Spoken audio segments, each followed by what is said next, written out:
Assalamualaikum warahmatullahi wabarakatuh. Bismillah, alhamdulillah, wassalatu wassalamu ala rasulillah, la hawla wa la quwata illa billah, amma ba'du. Puji marilah kita haturkan kehadirat Allah subhanahu wa ta'ala. Semoga kita semua selalu dalam keadaan sehat walafiat, entah itu sehat jasmani maupun sehat rohani. Tak lupa pula sholawat beserta salam semoga selalu tercurahkan kepada junjungan alam kita, yakni Habibana wa Nabiyana Muhammad Sallallahu Alaihi Wasallam. Tak lupa pula kepada para keluarganya, sahabatnya, tabiin tabiatnya, dan kita selaku umatnya, semoga kelak mendapat syafaat yaumil qiyamah. Amin ya rabbal alamin. Dalam Islam, kedudukan ilmu sangatlah penting. Rasulullah Shallallahu Alaihi Wasallam menganjurkan, bahkan mewajibkan kepada seluruh umat Islam, baik itu laki-laki maupun perempuan, untuk menuntut ilmu. Seperti sabdanya, "Thalabul ilmi fardhatun ala kulli muslimin." Hukumnya wajib bagi semua kalangan umat muslim, entah itu laki-laki maupun perempuan, untuk mencari ilmu. Imam Syafi'i mengatakan, "Man arada dunya fa'alaihi bil ilmi, wa man arada al-akhirati fa'alaihi bil ilmi, wa man aradahuma fa'alaihi bil ilmi." Barang siapa yang ingin menghendaki dunia, maka dia perlu ilmu. Dan barang siapa yang menghendaki akhirat, maka dia juga perlu ilmu. Dan barang siapa yang menghendaki keduanya, maka dia juga perlu ilmu.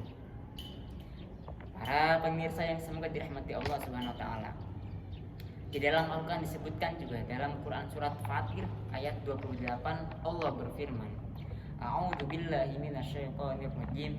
Bismillahirrahmanirrahim. Innama yakhsyallaha min ibadihil ulama." Yang artinya, dan di antara hamba-hamba yang bertakwa atau takut ialah orang-orang yang berilmu atau para ulama. Maka jelas kedudukan orang yang berilmu sangatlah tinggi disebutkan dalam Islam. Kata Nabi mengatakan, perbedaan antara orang yang berilmu dan orang yang beribadah tanpa ilmu tentu jelas sangat berbeda.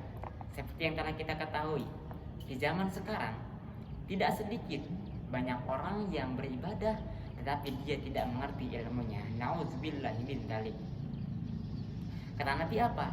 Perbedaan antara orang yang berilmu dan orang yang beribadah tanpa ilmu itu bagaikan keutamaanku seperti orang yang paling rendah di antara kalian.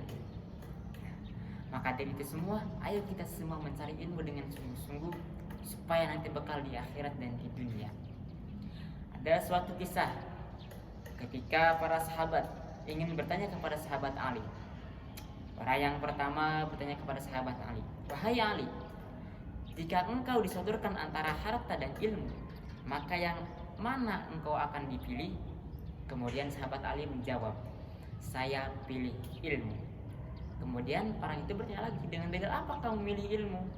Lantas sahabat Ali menjawab, "Ilmu jika kau dibelanjakan akan bertambah, sedangkan harta jika kau dibelanjakan akan berkurang."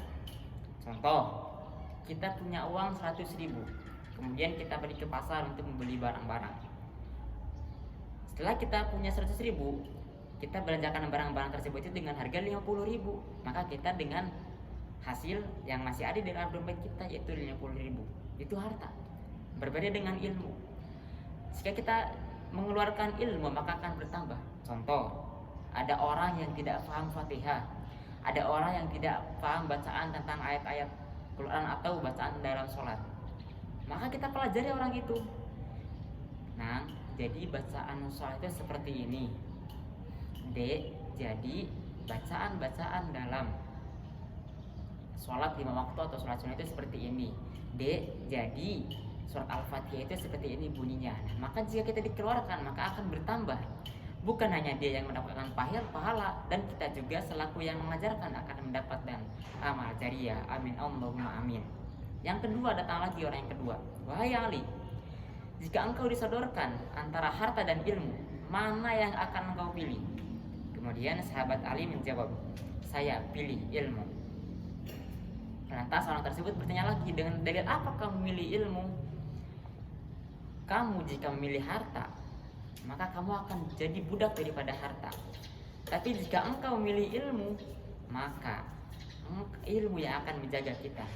Contoh, kita punya uang misalnya 1 juta di lemari kita. Ketika kita ingin keluar, kita mengunci lemari uang dulu pertama. Ketika kita keluar lagi, kita mengunci lemari kamar. Ketika kita keluar lagi, kita mengunci lemari rumah. Ketika kita keluar lagi, kita mengunci gerbang yang akan masuk ke dalam rumah kita. Nah, maka kita akan jadi budak daripada harta. Tapi berbeda lagi dengan ilmu. Ilmu akan menjaga kita. Contoh, kita akan melakukan perbuatan sesuatu. Kemudian dalam benak pikiran kita terlintas, oh iya ya, dulu waktu saya pernah ngaji ternyata perbuatan tersebut itu dilarang dalam agama Islam. Kalau kita melakukan, kita akan mendapatkan dosa. Nah, maka dari itu jika kamu memilih harta, maka kita akan jadi budak daripada harta. Tapi jika engkau memilih ilmu, maka ilmunya akan menjaga kita. Maka pergilah orang yang kedua tersebut. Kemudian datang orang yang ketiga. Wahai Ali, jika engkau disodorkan antara harta dengan ilmu, mana yang akan engkau pilih? Kemudian sahabat Ali menjawab, saya pilih ilmu. Dengan dalil apa? Kata orang yang bertanya lagi. Kemudian sahabat Ali menjawab, harta merupakan warisan para Qarun, para Fir'aun, dan orang-orang kikir terdahulu. Sedangkan ilmu merupakan warisan para nabi-nabi terdahulu. Sudah jelas ya. Seperti yang sudah kita ketahui dulu, Qarun merupakan orang yang paling taat takwa kepada Allah. Tapi Qarun diberikan ujian oleh Allah berupa harta duniawi. Alhasil si Qarun terpana oleh harta duniawi dan Qarun mati dalam keadaan suul khotimah. Nauzubillahi min dzalik. Tapi jelas dengan ilmu kita berbeda. Ilmu merupakan warisan para nabi. Sudah jelas ya.